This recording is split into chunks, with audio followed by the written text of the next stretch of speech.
Selamat malam para netizen dimanapun kita berada. Salam inspirasi bagi kita semua ya. Terungkap ya ada skenario ya banyak yang kemudian muncul narasi-narasi di berbagai media sosial bahwa Kapolri Listio Sigit kabarnya ya ada sinyal kuat untuk diperpanjang. Nah, diperpanjang bukan untuk memimpin ya Kapolri itu sendiri begitu, melainkan dinaikkan jabatan jadi Menko Polhukam. Benar nggak seperti itu? Wih. Artinya apa? Artinya Kapolri ini Pak Listio Sigit ini tetap dipertahankan, cuma pindah jabatan saja begitu. Yang awalnya Kapolri begitu kan, tiba-tiba ya bakal naik jabatan jadi Menko Polhukam. Benar nggak berita seperti itu begitu? Nah, memang sekarang ini coba kita lihat saja banyak kritikan dari masyarakat terhadap Kapolri, banyak kritikan dari masyarakat ya terhadap Presiden Prabowo Subianto mendesak mencopot Kapolri karena masa jabatan Kapolri ini kan sudah waktunya begitu kan ya, sudah waktunya. Tapi nampaknya Presiden Prabowo Subianto masih membutuhkan ya Pak Listio Sigit. Banyak narasi-narasi di berbagai media sosial bisa saja ini adalah merupakan sinyal kuat Presiden Prabowo Subianto untuk memperpanjang masa jabatannya, tapi bukan jabatan di Kapolri, tapi jabatan di instansi yang lain. Ya, artinya apa? Artinya Pak Kapolri masih Presiden Prabowo Subianto membutuhkan ya Pak Kapolri ini, Pak Listio Sigit ini. Nah, cerita-cerita inilah ya saya mendapatkan di berbagai media sosial. Kabarnya bisa saja itu dipindah. Wallahu alam, kita lihat saja begitu kan. Coba kita tonton. Saya menolak polisi di bawah kementerian.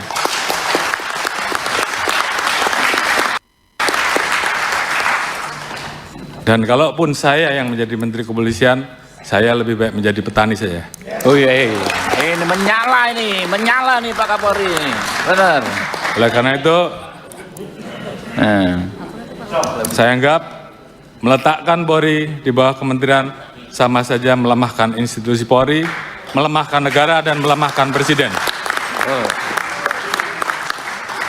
Oleh karena itu, apabila ada pilihan, apakah polisi tetap berada di bawah presiden atau polisi tetap di bawah presiden namun ada menteri kepolisian, Kapolri tetap memimpin, saya memilih Kapolri saja yang dicopot.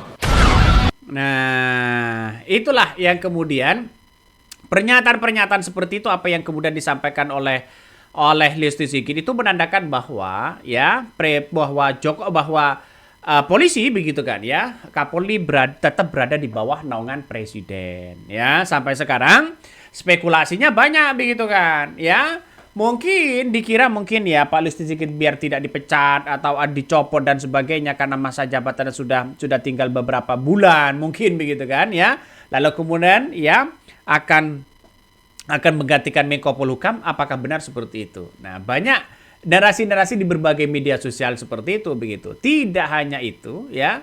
Memang saya pribadi menganggap bahwa ini kan sudah lama jabatan Pak Kapolri ini begitu kan ya. Wacana-wacana pergantian Pak Listio Sigit ini ya kembali menjadi perhatian di tengah dinamika hubungan antar lembaga penegakan hukum ya. Dan kemudian tarik-menarik soal bagaimana kepentingan-kepentingan politik ya di sekitar pemerintahan Presiden Prabowo ini. Ada yang kemudian kejaksaan, ada yang kemudian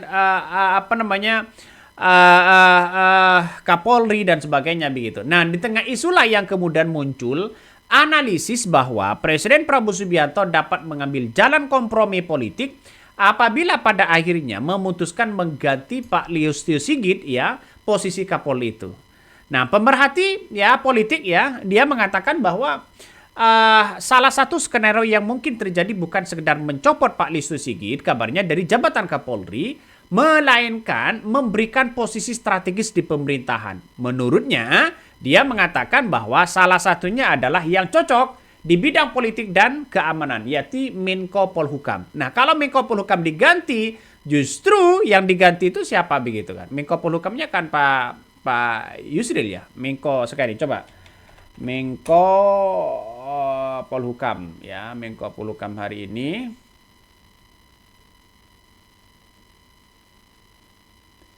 dijabat oleh Jenderal TNI Purnawirawan Jamari Caniako, ya bisa saja begitu kan. Jadi orang-orang banyak menilai bahwa bisa saja mendapatkan jabatan itu. Di satu sisi, ya terdapat pihak-pihak yang mendorong agar Pak Listio Sigit ini tidak lagi memimpin ya Korps Bayangkara itu. Artinya tidak memimpin Kapolri lagi. Di satu sisi, terdampak ya kelompok sipil yang justru memiliki kepentingan agar Listio Sigit ini tetap berada dalam lingkaran kekuasaan pemerintahan, ya. Nah, inilah yang kemudian muncul spekulasi. Karena kita tahu bahwa Pak Listio Sigit ini pasti punya peran penting bagaimana begitu kan ya Indonesia saat ini. Ya, 10 tahun Jokowi memimpin. Misalnya, ya. Jadi sejak Presiden Prabowo Subianto, ya sejak Jokowi begitu kan, ya muncul spekulasinya pecat Kapolri, copot Kapolri begitu. Sampai sekarang ini tidak berani untuk memecat Kapolri. Ada apa? Padahal jabatan ini paling lama begitu, ya. Karena mungkin ya kinerjanya oke lah bagus, ya. Tapi satu sisi kesempatan yang lain ya harus diberikan begitu kan, ya. Jadi saya kira kalau sudah waktunya pensiun jangan diperpanjang lagi begitu. Banyak narasi-narasi di berbagai manusia. Ada yang mengatakan Kapolri menolak mundur. Ya, kalau Kapolri menolak mundur bagaimana dengan sebuah langkah di mana seorang Pak Listio Sigit ini, Kapolri ini begitu di era Jokowi begitu kan, ya. Jadi banyak ya yang terkesan di situ dianggap traffic ke Solo ya di era Jokowi begitu kan, sehingga banyak muncul narasi-narasi di berbagai media sosial. Jadi saya kira bahwa Pak Kapolri ini ya Pak Kapolri ini begitu kan ya didesak untuk dicopot, malah Presiden akan memberikan ya bisa saja bakal ya menduduki ya institusi atau lembaga yang sesuai dengan dia begitu kan ya. Contoh misalnya dulu begitu ada Bintang Mahaputra ya. Presiden kan memberikan Bintang Mahaputra kepada Listio Sigit begitu. Waktu itu begitu kan. Tapi ya inilah sinyal kuat bahwa Presiden Prabowo Subianto bisa saja masih ya membutuhkan Pak Kapolri Listio Sigit itu. Ya, kalau saya membaca dari apa yang kemudian disampaikan dalam beberapa pengamat, karena pergantian Kapolri itu bukan hanya menyangkut soal pergantian seseorang pejabat tinggi, tetapi juga menyangkut stabilitas internal Polri, hubungan pemerintah dengan parlemen, serta keseimbangan kekuatan politik dalam pemerintahan. Ya, oleh karena itu, begitu apabila ada tekanan untuk mengganti Pak Listio Sigit begitu semakin besar, Presiden Prabowo Subianto dapat memilih performa kompromi. Nah, benar nggak? Formula tersebut bisa saja begitu dikatakan begitu oleh pengamat mengganti Pak Listio Sigit dari kursi Kapolri, tetapi tetap mempertahankan dirinya begitu dalam pemerintahan dan memberikan jabatan strategis. Salah satunya adalah Menko Polhukam. Artinya apa? Mau diajak kompromi atau gimana ini? Jadi Prabowo pun ingin kompromi begitu kan ya. Listio Sigit ini dicopot tetapi dikasih jabatan dan yang memungkinkan jabatan itu adalah Menko Polhukam. Ya, Menko Polhukam berani nggak ngasih jabatan di situ begitu ya. Jadi saya kira posisi Menko Polhukam itu membutuhkan figur yang memiliki kemampuan ya koordinasi kuat, terutama ketika menjadi persoalan yang melibatkan lebih dari satu instansi. Dia menilai bahwa sebagai Menteri Koordinator, ukuran keberhasilan Menko Polhukam bukan hanya untuk dilihat dari aktivitas kementerian secara internal, tetapi juga ya konkretnya terhadap berbagai persoalan-persoalan politik dan keamanan. Ya, tunggu saja begitu kan. Apakah akan ancang-ancang seperti itu? Wallahu a'lam begitu ya. Dalam keterangannya pada 5 Agustus 2026, Pak Listio Sigit ini mengatakan bahwa pergantian Kapolri merupakan hak prerogatif dari seorang presiden. Ia juga menyatakan dirinya sebagai prajurit yang akan menunggu keputusan presiden dan siap menjalankan apapun keputusan pimpinannya.